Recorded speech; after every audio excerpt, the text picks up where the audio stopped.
Why did no one notice the way she carried herself? The way her shoulders stayed square, even when laughter pressed down on her like weight. They only saw the limp, the scar, the cardigan too big for her frame. To them she was a quiet, fragile teacher, barely audible, barely present. To them she was easy prey. But they hadn't asked what silence costs. They hadn't wondered what kind of life leaves a scar that begins at the ear and carves its way across the throat. They hadn't thought to question why her eyes never stayed still for long, always scanning, always calculating. At Meridian Heights Academy, Miss Lysatha Devo walked through the rain that November morning with the composure of someone stepping into hostile territory. The fluorescent lights above painted her limp in harsher relief, a rhythm of weakness in a hallway of strength. At least, that's how they saw it. Students parted around her like she was smoke, like she was something that existed but not enough to acknowledge, invisible when convenient, visible only when cruel.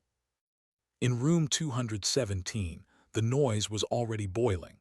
Wren Blackwood held her throne in the back corner, the student council queen bee, her phone glowing as her friends laughed at something cruel she'd curated. Callaway Parker rocked his chair onto two legs, performing boredom as though it were an art form. And Rowan Ellis, ever the self-appointed genius, checked his watch with a sigh exaggerated enough for anyone to notice. Lysatha set her worn leather bag on the desk. She picked up a piece of chalk, began writing the day's objective on the board. No wasted movements, no hesitation. The chaos behind her pressed louder, trying to test whether she would flinch. She didn't. Her cardigan clung damp against her skin. She ignored it. Her handwriting stayed precise, slanted, elegant. She turned at last and her voice floated into the room, barely above a whisper. "Today," she said, "we'll examine the concept of perceived weakness in Hemingway's work." The words dissolved against the tide of conversation. Callaway cupped his ear theatrically. "Sorry, Miss D can't hear you." Mouse voice again. Laughter rippled like a cruel current. It didn't touch her. She didn't match volume with volume. She only waited, still, silent, patient. And slowly, curiosity quieted them more effectively than shouting ever could. "As I was saying," she continued in that same quiet tone, "Hemingway often used physical limitation to reveal something deeper. Strength, resilience, meaning. Please turn to page 54. One student complied, just one. Zephyr Adonai by the window. Her dark eyes tracked the teacher with unusual focus. She noticed the way Miss Devo stood, posture perfect despite the limp, eyes scanning the door and windows as though following a mental checklist. Zephyr thought it strange and deliberate. The class passed with minimal effort, minimal respect. When the bell rang, the students fled, leaving her behind as though she were furniture. She erased the board, wiped every corner until it gleamed, prepared for the next group as though nothing had happened. But something had. Something was always happening, though none of them knew it yet. In the teacher's lounge at lunch, whispers were sharper than chalk dust. Department head Imagine Farrell leaned toward the French teacher, voice lowered just enough to seem polite, but not enough to prevent Lysatha from hearing.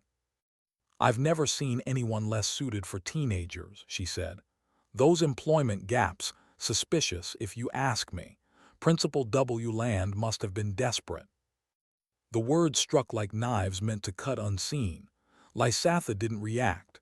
She set her tea down with calm hands, not a twitch in her posture, military straight. Only one person made space for her at the table, Dr. Atticus Pembroke, the counselor. Silver streaks in his hair, soft patience in his eyes. "Don't mind them," he murmured. "First semester's always rough." She nodded once, no complaint, no defense. When she reached for her cup, her sleeve shifted just enough to expose something that caught his attention. A tattoo.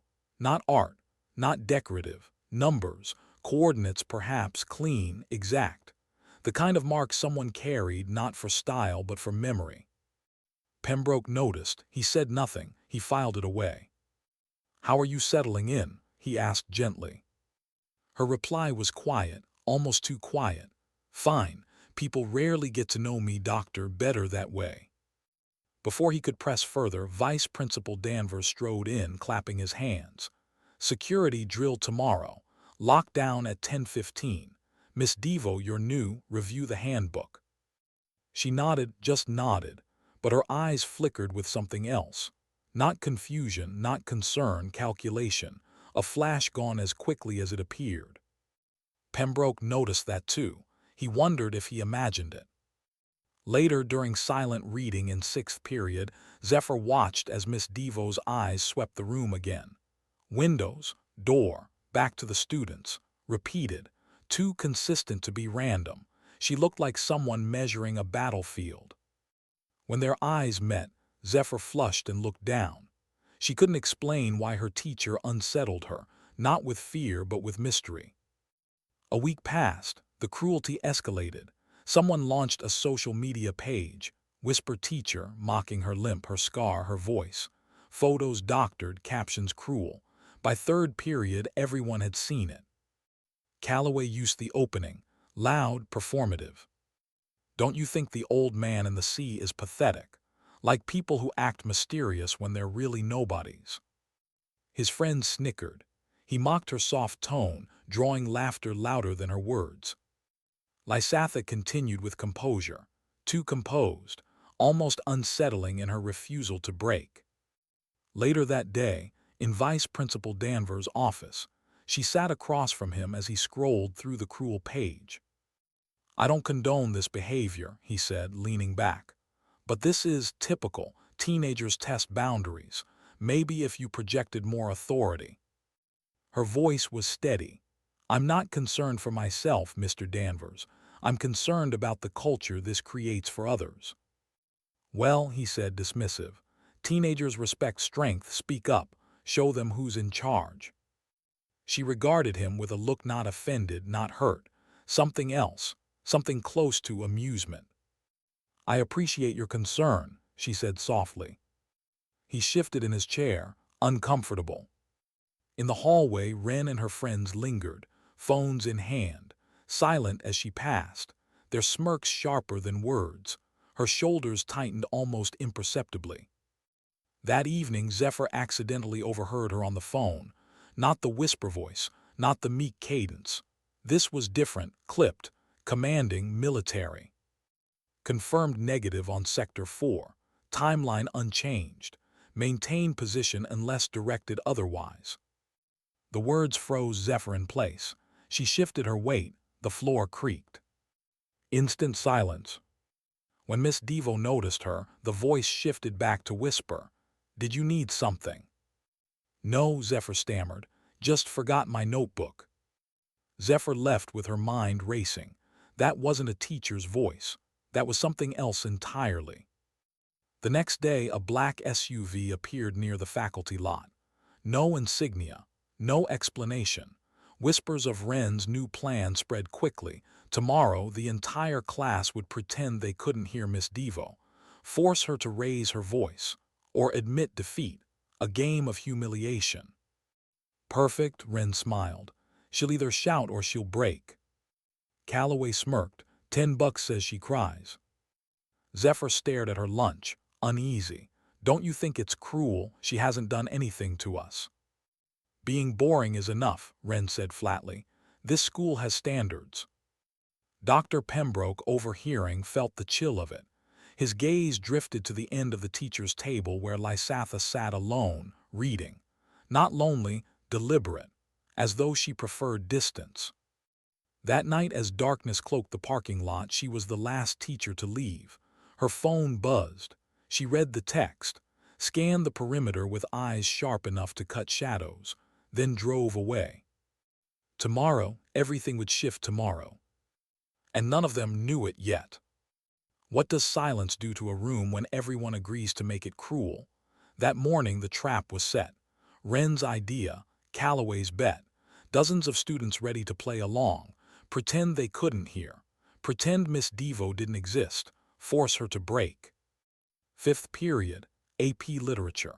Rain tapped against the tall windows, a steady rhythm of November drizzle. Inside, the air was charged, brittle with anticipation. She walked in as she always did. Messenger bag, damp cardigan, scar catching the light. She wrote today's assignment on the board, chalk scratching soft across slate. Her movements were steady, routine. When she turned, her voice carried that same fragile softness. Your analytical essay is due next week. Today we'll discuss how authors use hidden strength in their characters. Blank faces stared back, a silence rehearsed. Not one pen moved, not one student flipped a page. She asked again, did everyone understand the assignment? Wren raised her hand, that smile bright, rehearsed, venom disguised as politeness. Miss Devo, I don't think anyone heard you. Maybe you could try again. Louder. Snickers flared, shoulders shook, phones recorded beneath desks. Still, Miss Devo's voice did not rise. She repeated the instructions, calm, steady.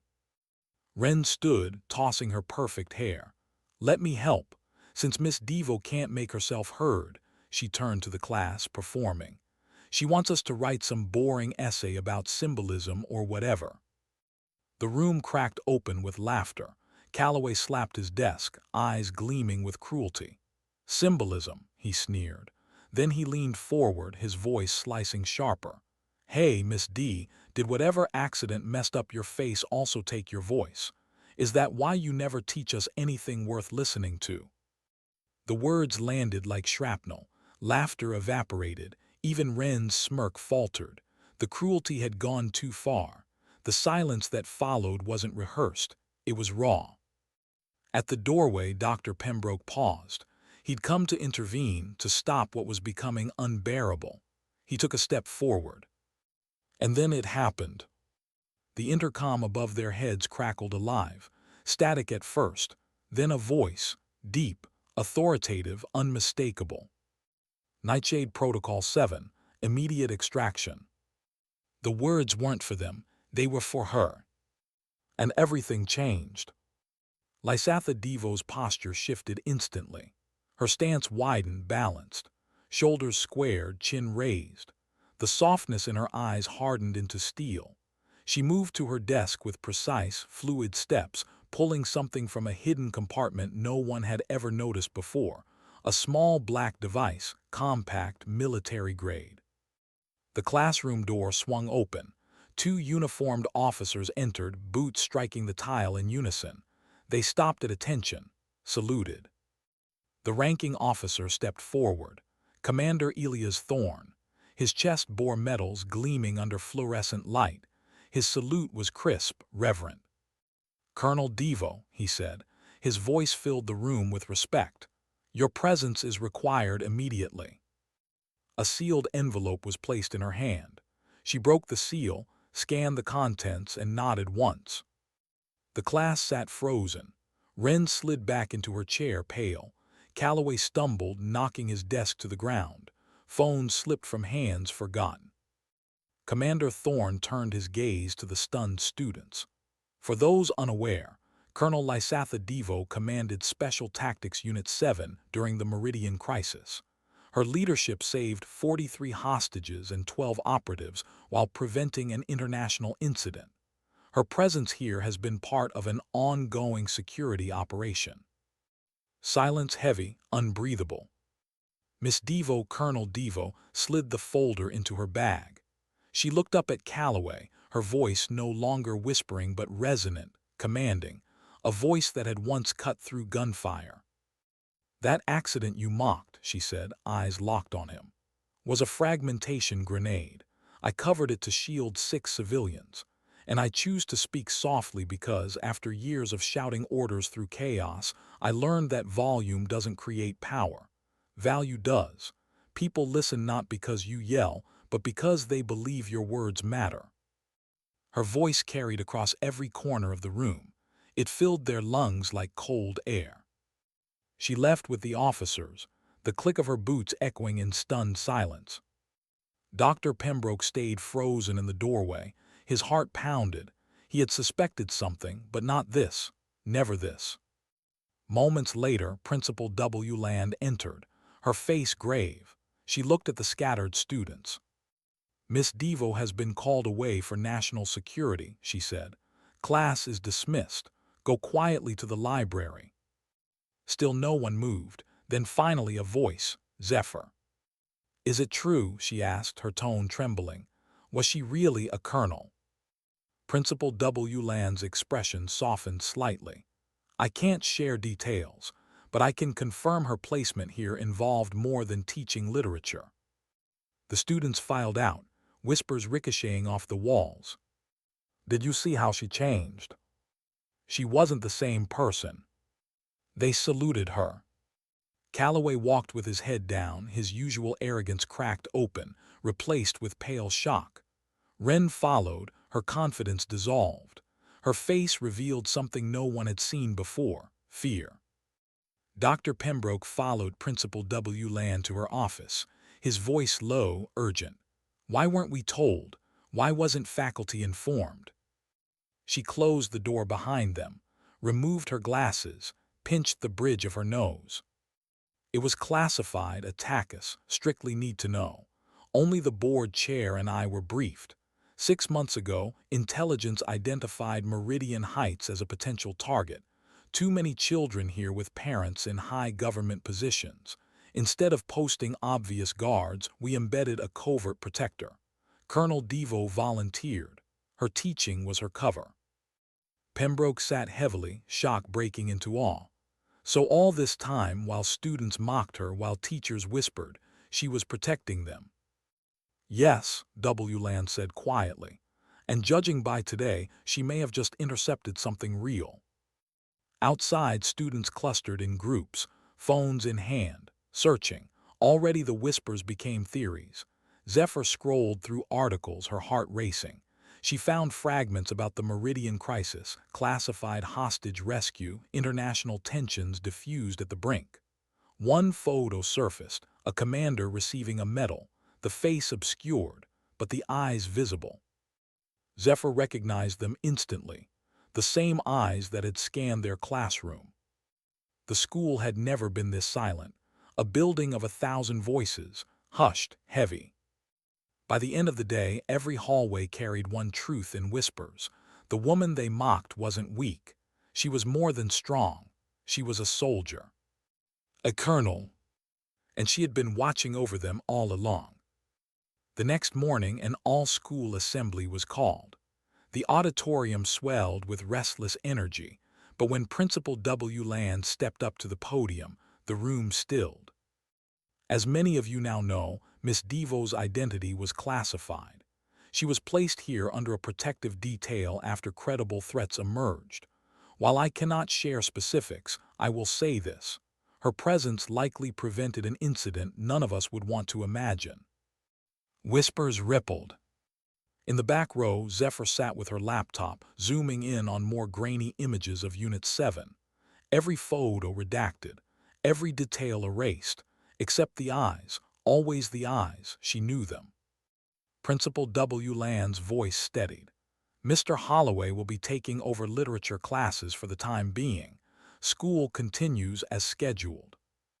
But nothing felt scheduled anymore. Nothing was the same. Afterward, Dr. Pembroke gathered students in a circle. He knew they needed to process. The bravado was gone, replaced by guilt. I thought she was weak, one admitted. I never imagined. Wren sat trembling, eyes wet. We were horrible, she took it every day, and she never fought back. That, Pembroke said softly, is strength, to endure without needing to prove yourself. Callaway sat at the edge, silent, pale. When Pembroke called on him, he shook his head. Words refused to come. Shame sat heavier than any lecture. Zephyr finally spoke. She wasn't anxious. She was assessing threats. I noticed, I just didn't understand what it meant. Pembroke nodded. Sometimes the quietest person in the room is the one most worth listening to. The words landed, heavy, necessary. By week's end, the cruel whisper teacher page had disappeared. In its place, students started something new, a research project, the Meridian Crisis, Women in Combat Leadership, stories of strength no one talks about. For the first time, they weren't mocking her silence. They were learning from it. And yet some couldn't shake the memory of that intercom, the sudden change in her eyes, the way she wasn't surprised. Wren confessed it to Pembroke later, voice small. When they came for her, it was like she expected it, like she knew something was about to happen. Pembroke didn't dismiss it. He simply said, "That's what good commanders do. They see what no one else sees coming." And for the first time, Wren understood what true leadership looked like. What happens when the protector disappears? When the shield you never knew was there is suddenly gone. 3 days after Colonel Devo's extraction, Meridian Heights felt hollow. Classes ran, bells rang, but there was an emptiness that clung to every corner. Students who once filled the halls with laughter now spoke in hushed tones, glancing toward the empty classroom of room 217 as though expecting her to return. But she didn't. The desks were rearranged by a substitute. The whiteboard was filled by another hand, but nothing replaced the presence of the woman they had mocked, underestimated, and finally glimpsed in her truth. Wren walked the halls with her usual crowd, but her poise cracked under the weight of silence. She forced smiles that faltered too quickly. She avoided the stares of classmates who whispered her name with contempt. Everyone remembered it had been her idea, the humiliation, the silent pact. Now the entire school saw it differently. They hadn't mocked a weak teacher. They'd humiliated a decorated colonel. Callaway fared worse. His jokes, once sharp weapons, had rusted into shame. The words he'd hurled, the scar, the voice, echoed in his own mind with a cruelty he couldn't escape. He sat through classes staring at his desk, unable to meet the eyes of anyone. Even his friends stopped laughing around him. Zephyr, meanwhile, found herself restless. Questions consumed her. Who was Colonel Devo really? What missions had she led? Why had she chosen to return to a classroom after battlefields? She scoured every public record she could find, piecing fragments into a mosaic of shadows. The Meridian crisis was barely documented, classified. But in one grainy photograph of a hostage rescue, Zephyr saw them again, those eyes. The same eyes that had looked at her essays with quiet intensity. Dr. Pembroke tried to steady the school's fractured heart. He invited students into his office, offered them tea, encouraged them to speak aloud the guilt that weighed on them. "She never yelled," one student said softly. "She just waited. I thought it was weakness." Another admitted, "I mocked her voice, and now I know she commanded soldiers. How could I not see?" Pembroke didn't absolve them. He didn't scold either. He spoke instead about humility, about how strength is rarely loud and how silence often conceals the deepest resolve. But at night, alone in his office, he found himself staring at her empty chair across from him. He wondered where she was now. What danger had pulled her from the classroom? He feared the answer. On the fourth night, Principal Wland called an emergency faculty meeting. The air was heavy, faces drawn with fatigue and unanswered questions. She stood at the front, her tone controlled but eyes betraying strain. "I've received limited updates. Colonel Devo is engaged in an operation connected to the threats that placed her here in the first place. That is all I can share. For now, we continue as usual." Imagine Farrell, the department head who had once whispered about Devo's incompetence, spoke with uncharacteristic hesitation. "Octavia, if I may, we misjudged her, horribly. She endured more than we knew, and her voice faltered, I accused her of being unfit." Wland's expression softened only slightly.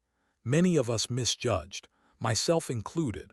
What matters now is what we do with that knowledge." The teachers nodded, subdued. Even the skeptical ones could not deny what they'd witnessed. Uniformed officers saluting her, Commander Thorne's respect, the undeniable authority she carried once the mask was dropped. Still the uncertainty gnawed. Where was she? Was she safe? Meanwhile, outside the school, whispers reached further. Parents demanded answers. News outlets speculated. A few stories leaked, half-truths about an undercover agent teaching literature, protecting children of government officials. The school became a subject of fascination, and rumor turned ordinary classrooms into headlines. Students found themselves caught between guilt and awe. In the cafeteria, some boasted. My dad said she once broke up a cell with just a pen. I heard she trained snipers overseas. But beneath the exaggerations was something rawer, a dawning respect. Wren sat silently through it all, her appetite gone. She replayed the moment over and over, the smirk on her face as she mocked her teacher, the way the intercom cut through the cruelty, the way Devo's eyes changed in an instant. She had mocked a scar earned saving lives. She had laughed at a voice chosen after war. That night, Wren sat at her desk with a blank page in front of her. For the first time, she couldn't find words. Callaway tried to escape the weight in his own way. He skipped class, avoided friends, lingered in empty hallways. But no matter where he went, he saw her. Not in flesh, but in memory, the sharp rebuke she gave him when she finally spoke with authority. That accident was a fragmentation grenade I covered to save 6 civilians. I speak quietly because power isn't in volume.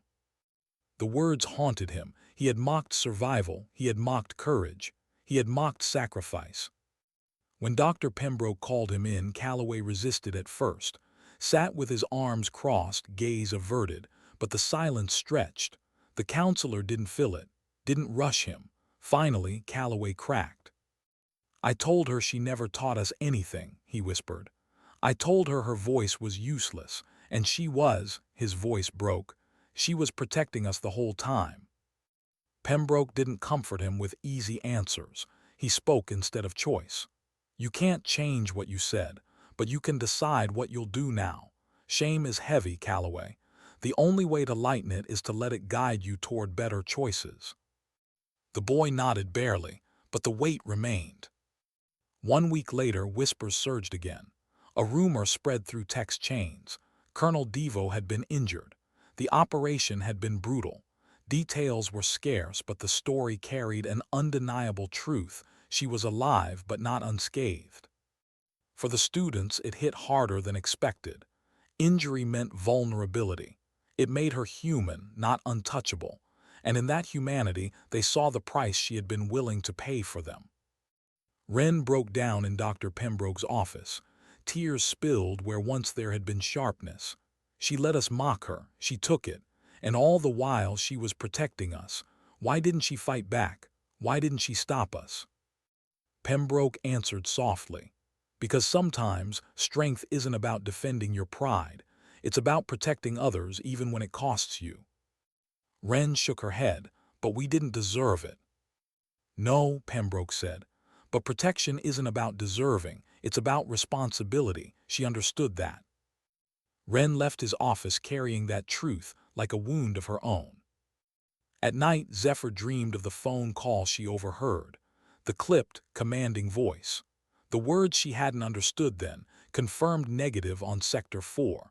Timeline remains unchanged. What did they mean? What operation unfolded while they sat in classrooms, oblivious? Zephyr started writing, not gossip, not rumor, notes, observations, the way Miss Devo scanned rooms, the way she held herself, the silence she commanded. She filled pages with analysis, not of literature, but of the woman who had taught her to see strength in subtlety. One line repeated itself across the notebook's margins. Strength does not need to shout. 2 weeks passed before Principal Wland received the call. She forwarded the message to the staff immediately. Colonel Devo's mission had concluded. The threat neutralized.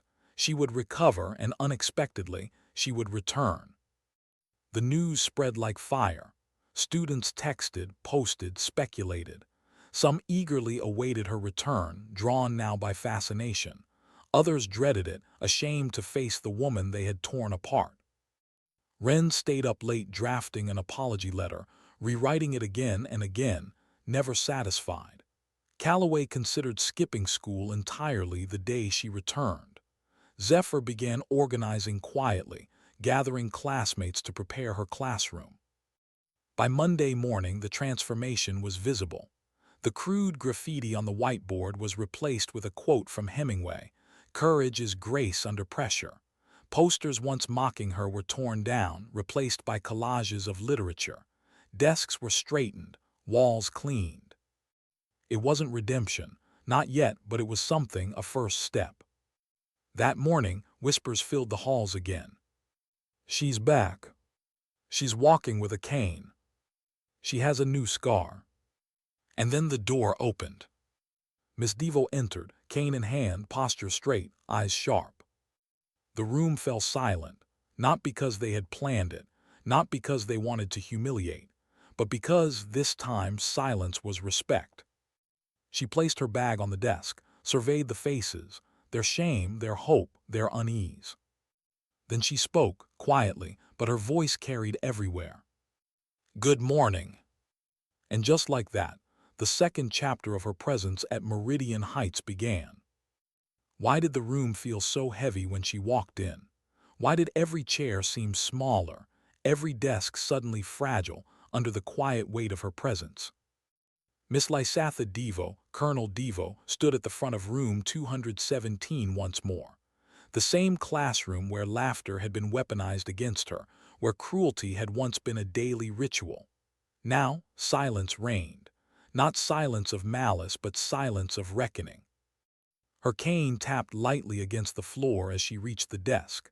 She placed her worn messenger bag down with care, lifted her eyes, studied the faces of the students who had once mocked her limp, her scar, her voice. No one spoke, no one dared. "Good morning," she said at last. The words were soft, but this time they filled the room, not because she raised her voice, but because they listened. She opened her book, adjusted her notes. "Mr. Holloway tells me you've made progress in your analysis of symbolism. Today, we'll discuss how authors use characters who are underestimated as narrative devices." The irony wasn't lost on anyone. Students shifted uneasily in their seats, ashamed of the truth reflected in her lesson. Wren sat with her notebook closed, a folded letter tucked inside. Her palms were damp. She wanted to apologize, but the words stuck in her throat, caught between pride and guilt. Callaway stared at his desk, unable to look up. His usual swagger dissolved into stillness.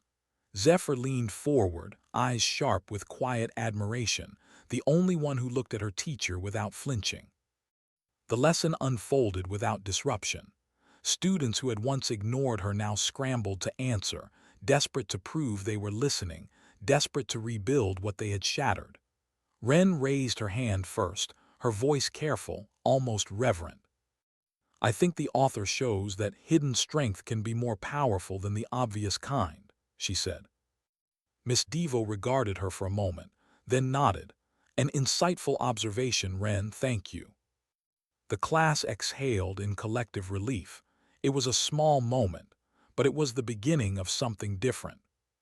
After class, Wren lingered behind. She approached the desk, letter clutched like a lifeline. "Miss Devo," she said, her voice trembling, "I wrote you this." The teacher looked at the folded page, then at the girl who had once been her tormentor. Slowly, she accepted the letter. "I'm sorry," Wren said, her throat tight. "For everything, for the page, I deleted it." Miss Devo studied her face, then gave a single nod. "Thank you, Wren, that shows character." Wren hesitated. Was any of it real, the teaching, or was it just a cover? "The literature was real," Miss Devo replied, her voice softened. "Books have always been my refuge, even in war zones. Teaching was new, but not my love for these words." Wren lowered her eyes. "I wish we'd known." Miss Devo tilted her head slightly. "Would it have made a difference?" Wren couldn't answer. The silence said enough. Callaway hovered at the door, caught between flight and confession. Finally, he stepped in, shoulders hunched. "Miss Devo," he said, voice rough, "I just wanted to say I'm sorry for what I said about your scar, your voice. It was cruel, I was wrong." Her reply was simple, apology accepted. He blinked, startled. "Just like that?" "Just like that." She studied him carefully. In my experience, Mr. Parker, people are rarely all good or all bad. We're defined by our choices, including how we respond when we realize we've made poor ones. His throat tightened. What happened during the mission, the one you left for? Her gaze steadied. That information remains classified, but I can tell you this. Sometimes the most important victories are the ones no one hears about. Callaway nodded, slowly, thoughtfully, then left the classroom quieter than he had entered. Later, Zephyr approached, not with apologies but with something else. A simple nod, a quiet acknowledgement. Miss Devo returned it, no words needed. It was enough. In the teacher's lounge, silence greeted her return. Conversations faltered when she entered. Colleagues who had once dismissed her now stared, unsure how to bridge the gap between whispers of incompetence and the truth of decorated command. At last, Imagine Farrell stepped forward, her voice unsteady. "Miss Devo, I owe you an apology. I spoke unfairly. I questioned your qualifications. I was wrong." Miss Devo inclined her head. "Thank you, Imagine." Imagine hesitated. "If you don't mind me asking, why here? Why this school? Surely someone with your record could have chosen differently." Miss Devo considered. "Important is relative. The safety of young people has always been a priority in my operations. When intelligence indicated potential threats here, teaching allowed me to maintain presence without alarm." Dr. Pembroke, sitting nearby, offered her a cup of tea. "And now that the threat's gone." She accepted the cup. "Now I have a semester unfinished, and I don't like leaving things incomplete." The weeks that followed brought subtle change. Students no longer laughed at her softness, they leaned in to hear it. Her quiet became a force that drew attention rather than dismissing it. The whisper teacher page vanished. In its place, students created a project, Stories of Hidden Strength. They researched women in the military, first responders, survivors of crisis. They pinned articles and essays to the bulletin board outside her room. Wren poured herself into it, trying to turn shame into action. Callaway joined the peer mediation program, guided by Dr. Pembroke, trying to learn a new kind of strength.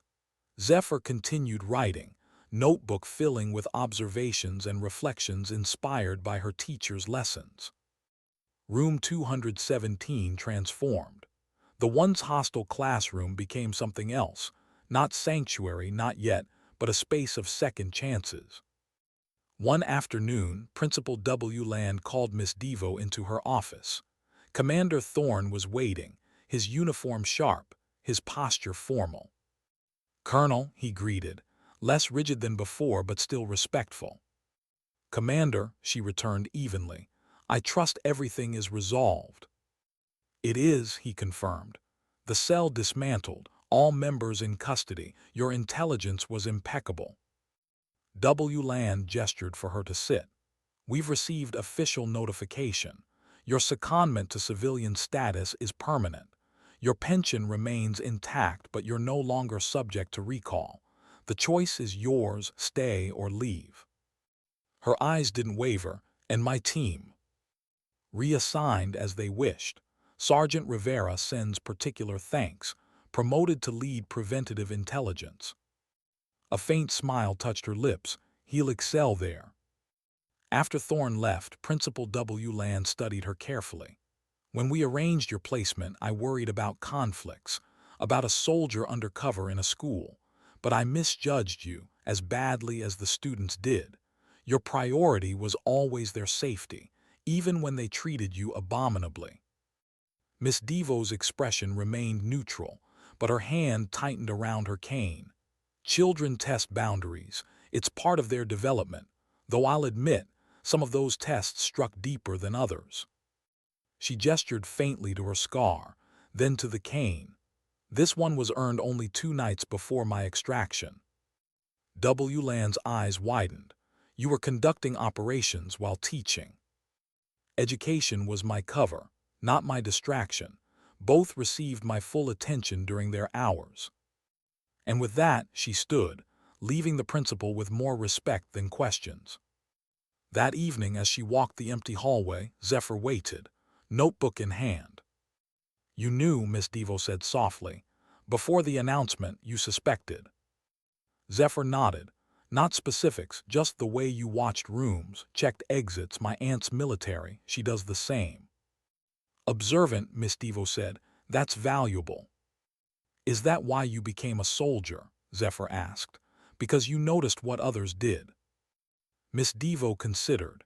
"I became a soldier because I believed in protection without glory. The most important work happens without applause, like teaching." Zephyr smiled faintly. "You're teaching us now, in more ways than one." For the first time, Miss Devo allowed a quiet smile. "Thank you, Zephyr. That perspective helps." They parted at the doors, student to the bus loop, soldier-teacher to the parking lot. The mission that began in silence was far from over. What happens when you return to a place that once despised you, and find that every face now looks at you differently? Miss Lysatha Devo, Colonel Devo, walked the corridors of Meridian Heights with her cane clicking softly against the floor. She moved slower than before, her injury still fresh, but her posture was unchanged, straight, composed. Her eyes swept the hallways with the same silent vigilance.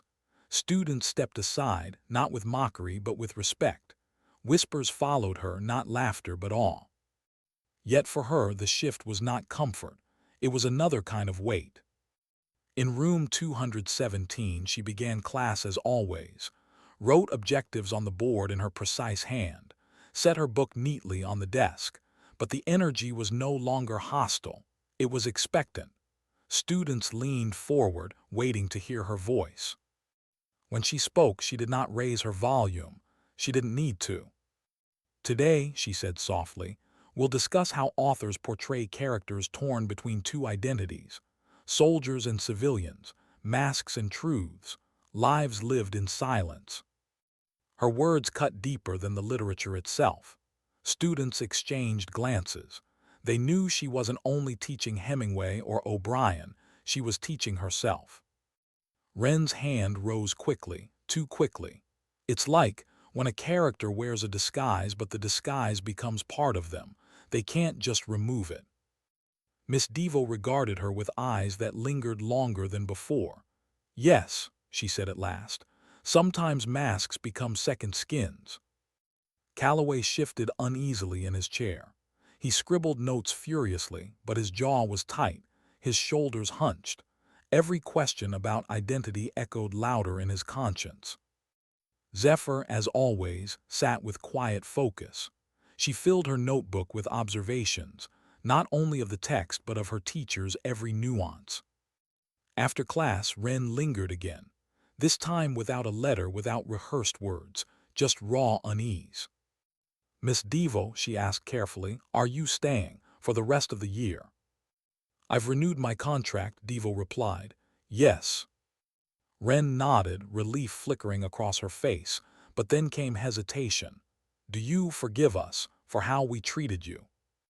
Devo's expression didn't soften. "Forgiveness isn't mine to give. What matters is what you do with what you've learned." Wren's chest tightened.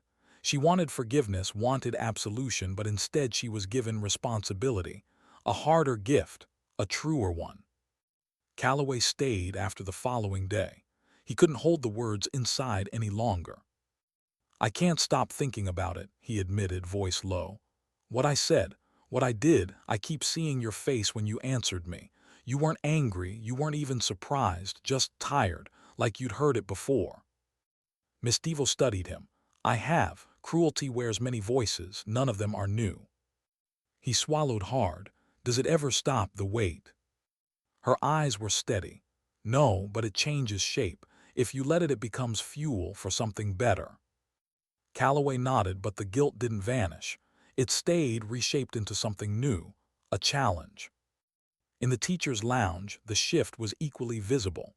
Colleagues who once dismissed her now sought her advice. At faculty meetings, her opinions on discipline carried weight. When security protocols were updated, she was consulted first. Vice Principal Danvers, once smug in his lectures on authority, now deferred to her with visible unease. Still, she never boasted, never reminded them of their past whispers. She remained quiet, professional, focused on her students. But when she was alone, the conflict surfaced. In the dim light of her apartment, she laid her cane against the wall, removed her jacket, and stared at herself in the mirror. The scar along her neck, the new scar along her leg. The reflection was not only of a teacher, not only of a soldier, but of someone caught between. Which identity was real? Which one belonged to her? She picked up the challenge coin from her desk, the one she had carried through every deployment, turned it over in her hand, felt its weight. She had once believed her purpose was clear: lead, protect, endure. But teaching had cracked that certainty. Here she faced a battlefield of another kind, where enemies were immaturity, cruelty, ignorance, where victories were measured not in lives saved but in minds changed. And strangely, that battlefield frightened her more. At school, students began transforming too. The cruel edge dulled, peer mockery lessened. A subtle discipline took hold, not fear, respect. The whisper teacher page was gone, replaced by a student project on unsung strength. Veterans, first responders, survivors, names and faces pinned proudly on the board outside room 217. Wren led the initiative, throwing herself into the work with desperation. She interviewed family members of veterans, wrote articles late into the night. She wanted redemption. She wanted to prove that her cruelty had not been the final word. Callaway joined Dr. Pembroke's peer mediation group, sat in circles with other students, learning to listen, to speak without bravado. He still stumbled, still bristled, but something inside him was shifting. And Zephyr kept writing, her notebook filled with words like confession, resilience, duality.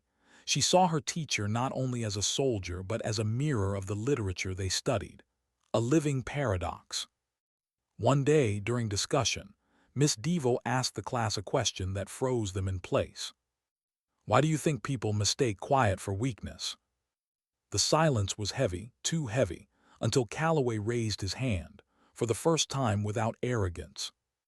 "Because," he said carefully, "people like me were loud. We think loud means strong, but maybe it's just fear of being ignored." Miss Devo's eyes softened just slightly. "That's honest, Mr. Parker, thank you." The class shifted. A moment of truth had broken through. Still, not everyone welcomed her return. In whispers, some students confessed their unease. "I can't believe she was undercover, it's weird. What if she's still spying on us? What if she's dangerous?" The rumors swirled, fed by fear. Respect was growing, but fear lingered like smoke. Miss Devo sensed it. She knew trust once broken is never repaired quickly, and perhaps it never would be. But she didn't seek their trust, only their willingness to learn.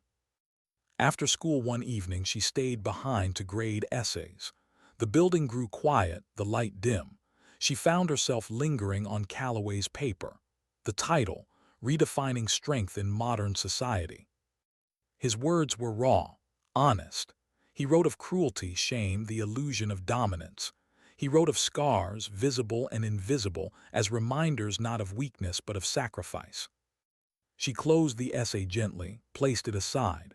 For the first time since she had taken the teaching post, she felt something stir. Not pride, not satisfaction, something softer, hope. That night her phone buzzed with a secure message. "Nightshade, stand down. Mission complete." She exhaled slowly. For the first time in weeks, her duties as colonel no longer pressed against her teaching. The mission was over. She stared at the message for a long time, then placed the phone face down, picked up a book instead. Hemingway. She read quietly, letting the words settle like dust in an empty room. For years, her life had been missions, orders, chaos. Now, in this strange new battlefield of adolescence and literature, she wondered if her hardest mission was only beginning. And in the silence of her apartment, she admitted a truth she hadn't dared whisper aloud. The soldier in her knew how to fight, but the teacher in her still didn't know how to forgive.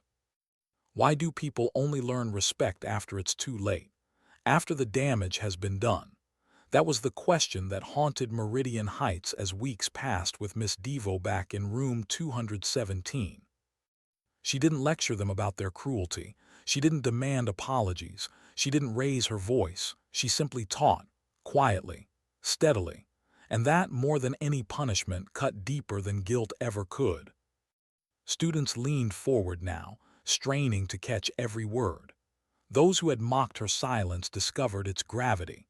They found themselves scribbling notes, not because they feared her, but because they wanted to keep up with her way of seeing the world. One morning she began class with a single sentence. Sometimes the most powerful person in the room is the one who doesn't need to prove it. The words hung in the air like smoke, and in that silence something shifted again. The school itself began to change. Substitutes who once faced snickers now found classes strangely respectful. Teachers who had been targets of subtle mockery noticed quieter rooms, sharper attention. Principal Wland saw it too. Discipline reports declined. Conflicts de-escalated faster, a ripple effect of one woman's presence. But influence is never simple. For some students, respect turned into fascination. They whispered exaggerated tales of her missions. One boy swore he'd read she'd taken down enemies with a single pen. Another insisted she'd been at the center of international espionage. The myths grew larger than life. But the truth of her, scarred, limping, soft-spoken, was quieter, more human. That truth was harder to accept. Ren felt it most. She wanted to be seen helping to prove her change was real. She threw herself into the Unsung Strength project, plastering the hallway with stories of female commanders, medics, intelligence officers. But the more she worked, the more she felt the weight of her own guilt. She could not erase what she had said. She could not undo the moment Miss Devo's eyes had locked on her, revealing everything she had failed to see. And Callaway, his struggle was different. He stayed in Dr. Pembroke's peer mediation group week after week. He spoke less, listened more. He admitted for the first time that his jokes had always been armor. "If I'm laughing first," he said, "then no one sees I'm scared." The counselor nodded. "And now?" Callaway shrugged. "Now I'm just scared, but at least I'm honest about it." Miss Devo never asked him to confess. She didn't need to. She could see it in the way he raised his hand cautiously in class, the way he lingered by the door before leaving. He was changing, even if he didn't know how to name it yet. One afternoon, during a lesson on war literature, Zephyr raised her hand. "Do you think authors write about battle because they want people to understand, or because they can't carry it alone?" The room fell silent. Every eye turned to Miss Devo. Her voice was steady. "Both. Writing is a way of releasing what memory refuses to let go. But no book, no matter how vivid, can give the reader the full weight of what it costs to survive." Her gaze drifted to the window for a moment, as though seeing somewhere else entirely. Then she returned to the page. Zephyr's notebook filled with the line immediately. She underlined it 3 times. At night, Miss Devo's apartment was quiet. Too quiet. She kept her cane beside the door, her medals tucked away in a drawer, her uniform sealed in a box she hadn't opened in months. But the silence pressed heavier than battlefields ever had. She found herself scanning the perimeter anyway, old instincts refusing to fade. Every noise outside pulled her eyes to the window. Every shadow stretched into suspicion. The soldier in her could not be dismissed with a contract signature. No official declaration could unmake years of vigilance. She sat at her table grading essays. Callaway's words again stood out. "Strength isn't in being the loudest. It's in knowing when silence means more." She lingered on the sentence, her throat tightening. The boy who once mocked her voice was now learning from it. Perhaps that was a victory. Perhaps. But she couldn't shake the unease. She wasn't sure if she was teaching them or if she was preparing them. At school, subtle changes spread. The bulletin board outside her classroom now bore research projects about conflicts across history. Students debated ethics, responsibility, courage. What had once been routine essays now became acts of reflection. One day, a group presented on the Meridian crisis itself. The details were sparse, redacted, blurred by classification. But one photograph, grainy and cropped, showed a figure leading operatives into extraction. Only the eyes visible through gear. The students glanced at her nervously. They all knew those eyes. She did not acknowledge it. She simply returned to grading papers. But her chest tightened. To see her life dissected like an artifact, to have her greatest burden turned into a slideshow, was a reminder that the soldier was never truly gone. Dr. Pembroke noticed her tension. One evening, as teachers gathered their belongings, he caught her in the hallway. "Lisa," he said gently, "how are you truly? Not as a colonel, not as a teacher, but as yourself." She paused, hand resting on her cane. "That's a harder question than you realize, doctor." "Try me." Her eyes lifted, weary but unbroken. "When I was a soldier, I knew who I was. Every day was clear: protect, lead, survive. Now I walk into classrooms and I feel like I'm living two lives at once, and I wonder which one is the disguise." Pembroke's voice softened. "Maybe neither is. Maybe both are true. You're a soldier, and a teacher. You carry both, and that's not weakness." She didn't reply, but something in her face eased, if only for a moment.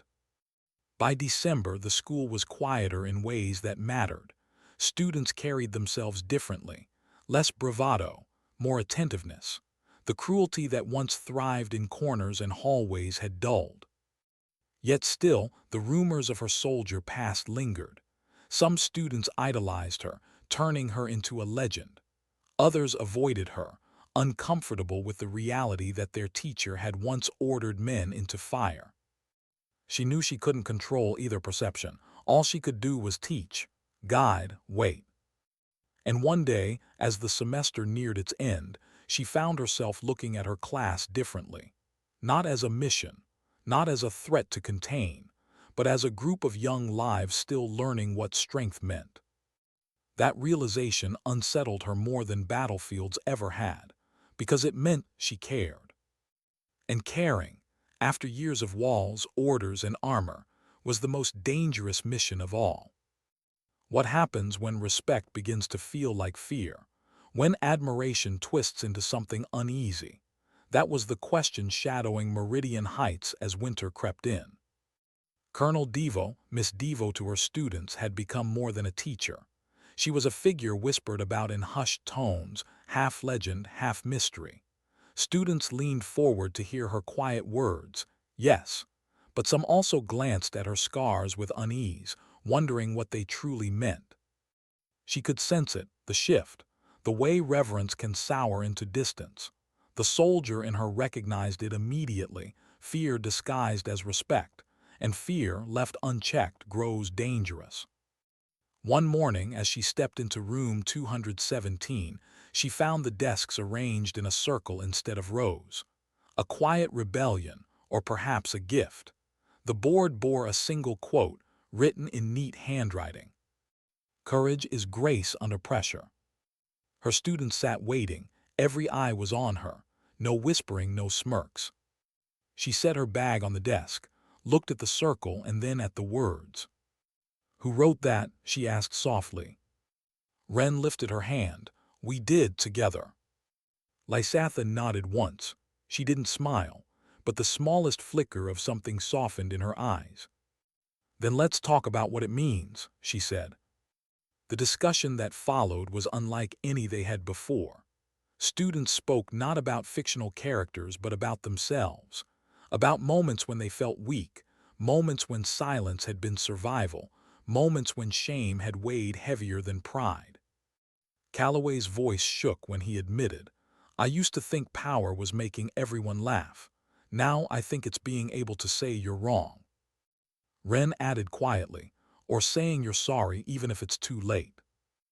Zephyr's notebook filled with every word, but when she spoke, her voice was firm. "Sometimes courage is what people see. It's what you don't let them see." For a long moment, the classroom wasn't about Hemingway or O'Brien or analysis. It was about them, about her, about the invisible scars carried by everyone in the room. And for the first time since she arrived, Miss Devo felt something unexpected: connection. But connection is fragile. That afternoon in the cafeteria, whispers swirled again, not cruel but anxious. My cousin said she's killed people. My uncle swears he read her name in a report about a Black Ops raid. What if she's still spying on us? What if everything we say is reported? The myths grew louder than the truth. Some students leaned into awe, others pulled away. The division was subtle, but it was there. Wren overheard it. So did Callaway. Both exchanged uneasy glances. They wanted to defend her, but what defense could they offer when even they weren't sure where the truth ended and legend began? The staff felt it too. In the lounge, Imagine Farrell whispered to another teacher, "How do we treat her? Like a colleague, like a soldier, like both? I don't know anymore." Miss Devo heard. She didn't respond, but the words lingered. Was she a soldier who happened to teach, or a teacher who had been a soldier? Which identity was hers? Which one did they see? That evening, Principal Wland asked her to join a closed-door meeting. Dr. Pembroke was there. Vice Principal Danvers, too. "There's concern," Wland said carefully, "about the balance between your military past and your teaching present. Some parents are uneasy. They want to know if you can separate the two." Miss Devo's expression didn't change. "Education has been my cover, yes, but it was never false. Literature is not a disguise." Danvers shifted uncomfortably. "Still, some parents feel." "Parents," Devo interrupted softly, "want assurance their children are safe. And they are." Pembroke spoke gently. "That's not in question, Lysa, but the children need more than safety. They need to feel trust." Her gaze lingered on him. Trust is not built overnight, especially not after betrayal. The silence that followed was heavy. At home that night, she sat with a book unopened in her lap. The secure phone on her table buzzed once, a code she knew by heart. She stared at it, then turned it face down.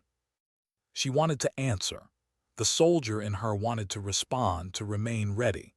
But the teacher in her knew, if she kept one foot in each world, she would never belong to either. She exhaled slowly. For the first time, she ignored the call. The next week, tension surfaced in class. A student, emboldened by rumor, raised a hand mid-lesson. "Miss Devo," he asked bluntly, "have you killed people?" The air in the room froze. Every head turned. Her eyes locked on the boy, not with anger, not with shame, just a steady weight.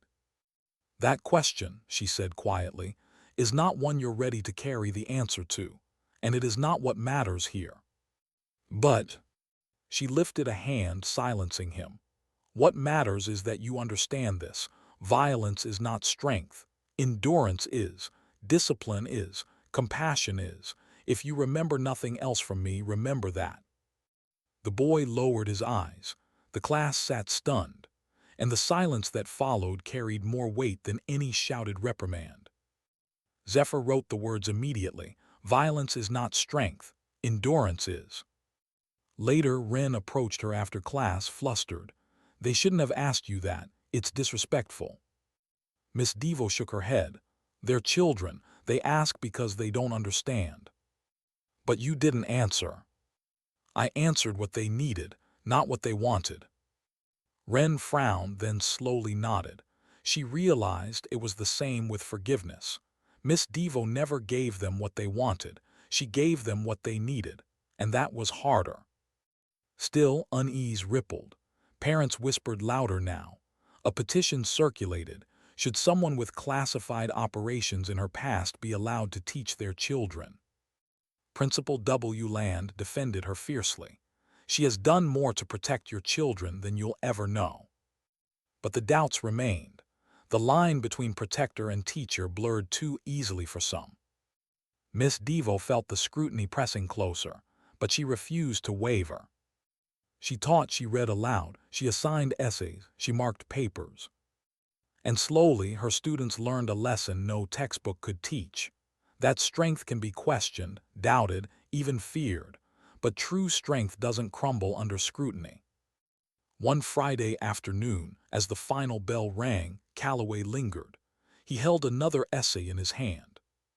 "Miss Devo," he said awkwardly, "I wrote something, not for class, for me." He placed it on her desk, walked out before she could reply.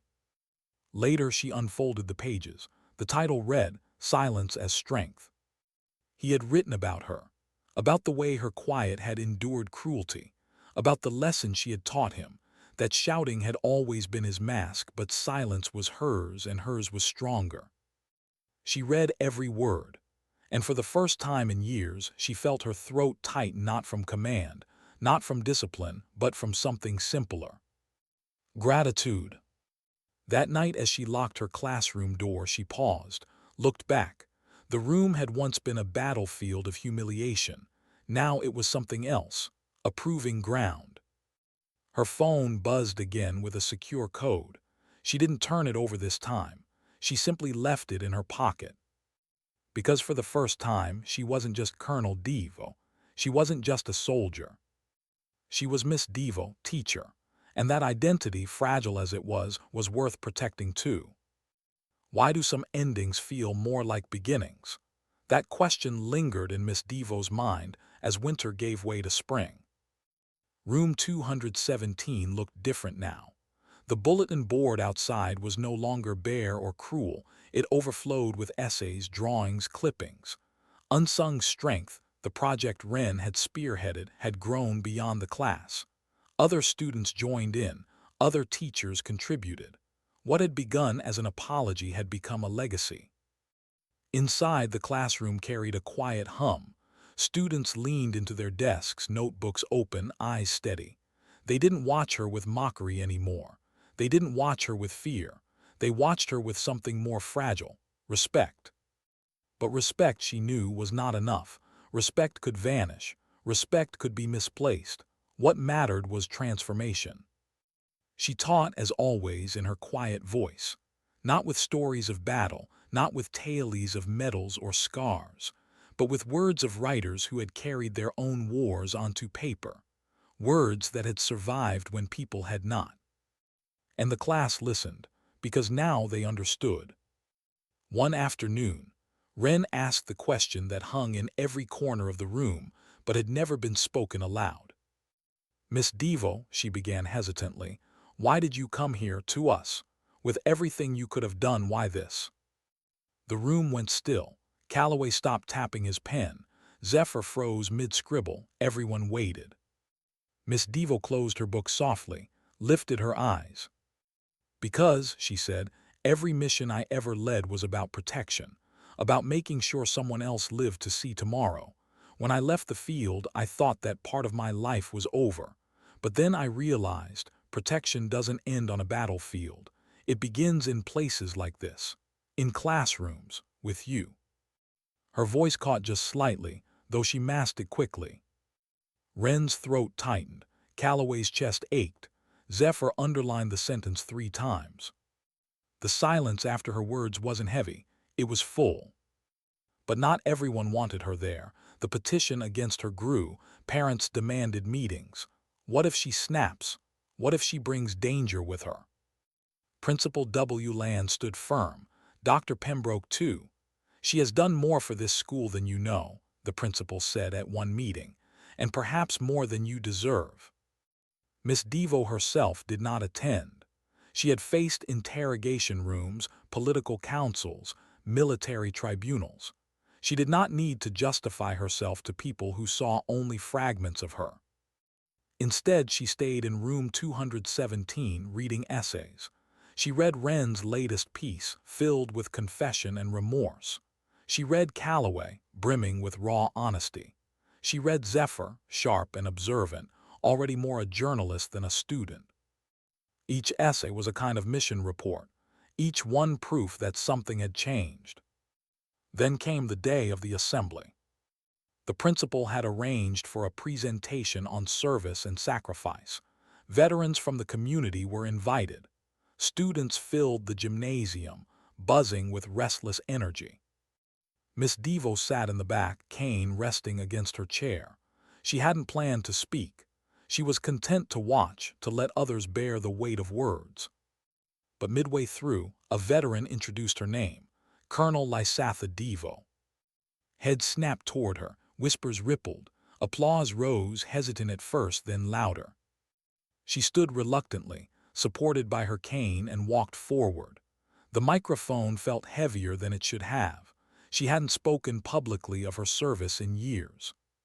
When the room fell silent, she looked at the sea of faces, students who had once mocked her, now waiting for her words. "I am not here to give you stories of battle," she said. "Those stories belong to the fallen. I am here because I want you to understand something more important." She paused, let the silence breathe. "Strength is not in the weapon. It is not in the uniform. It is not in the noise you make. Strength is in what you endure quietly, in the weight you carry without applause, in choosing dignity when humiliation tempts you to strike back." Her eyes swept the crowd, steady and unflinching. "I was mocked, I was dismissed, not by enemies, by my own students, and I endured, not because I couldn't fight back, but because sometimes endurance is the fight, and sometimes dignity doesn't speak, it simply acts." The gym was silent, not even a cough, not even a shuffle of feet. Then slowly applause began, not thunderous, not wild, but steady, respected, earned. She stepped back, handed the microphone away, and returned to her seat.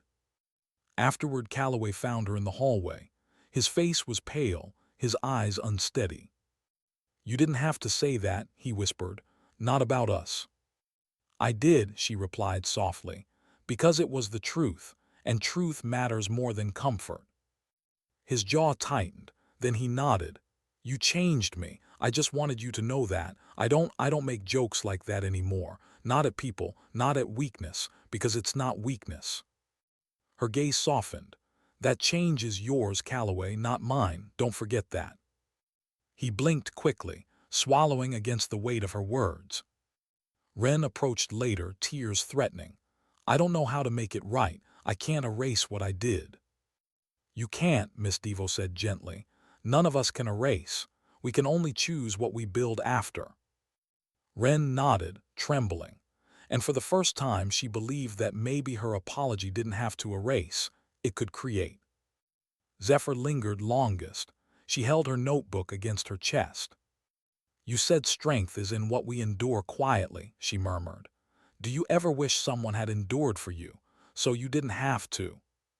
The question caught Miss Devo off guard. Her throat tightened. Memories pressed against her silence, faces she had lost, comrades who hadn't made it home.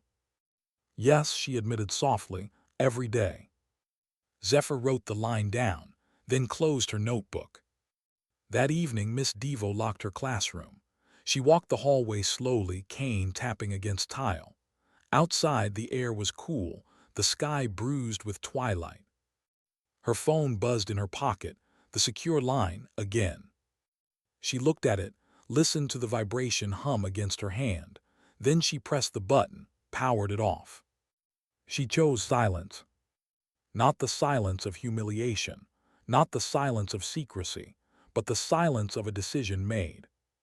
The soldier would always be part of her. The scars, the instincts, the vigilance, none of it could be erased. But here, in this school with these students, she was something else too. A teacher. And perhaps in the end, that role was not lesser. Perhaps it was greater. Weeks later, in a final class before summer, she closed her book and looked at her students. "You've learned literature this year," she said quietly. "But more than that, you've learned that stories aren't only on pages. They're in the people around you, in the scars they carry, in the silences they keep. Never dismiss someone because they seem small.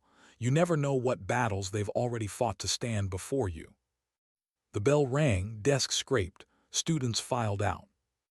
But not before pausing, each one at her desk. A nod, a thank you, a quiet acknowledgement. When the room was empty, she sat alone for a moment. Let the silence settle. Let herself feel the weight of what had changed. Her cane leaned against the desk. Her scars remained. Her voice was still quiet. But she was no longer invisible, no longer dismissed, no longer mocked. She was Miss Devo, teacher, soldier, survivor. And in the end, that was enough. Because sometimes strength is not in noise, not in battle, not in victory. Sometimes strength is the quiet endurance of dignity. Sometimes it doesn't speak. It simply acts.